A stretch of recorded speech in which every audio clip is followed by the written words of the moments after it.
बीरगंज वाले भाई इस वीडियो को लाइक करके कमेंट बॉक्स में अपनी हाजिरी जरूर लगवाए ताकि पता चले कि आप लोग इस वीडियो को बीरगंज से देख रहे हैं या ये कि आप बीरगंज से हैं। बीर अहमद शहीद तेज बहादुर। दोस्तों 2-3 दिनों पहले मैं बीरगंज गया था, तो वहाँ पर मैंने कुछ वीडियो को शूट किया है जिसको मैं रात के वक्त आप लोगों के साथ में शेयर करूँगा। पहली वीडियो आप लोगों को रेगुलर कतर के बारे में ही मिलेगी। क्या नाम है आपका चाचा? हाँ, मेरा नाम है बाबू प्रेम प्रसाद। बाबू प्रेम प्रसाद। प्रेम प्रसाद। अच्छा, आप यहाँ पर कई साल से ये सब लगाते हैं? ये वीडियो बीरगंज में बस पार्क की वीडियो है, जहाँ पर आप देख सकते हैं कि ये चाचा पिछले कई सालों से चटपटा का जो है दुकान लगाते हैं और इनकी यही रोजी रोटी है। इनका क्या नाम है आप लोग इससे पहले जो है जान चुके हैं।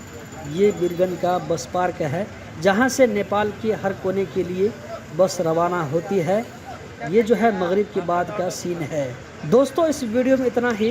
कल इसी वक्त आप लोगों को फिर से इसी तरह की दूसरी वीडियो देखने को मिलेगी। अगर आप लोगों को वीडियो पसंद आई तो लाइक ज़रूर करें। आपका घर यहीं पे या दूसरी जगह है? यही है, बीरगंज ही में घर है। अच्छा, रोजाना आप यहाँ पे लगाते हैं? तो ठेला लगता है, हो जाता है अच्छा खासा हो जाता है कि? चलिए अल्हम्दुलिल्लाह।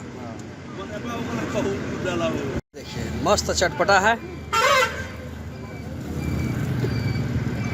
ये है ओसाम भाई जो कि अच्छा साथ दे रहे हैं मेरा। इनका बहुत बहुत शुक्रिया।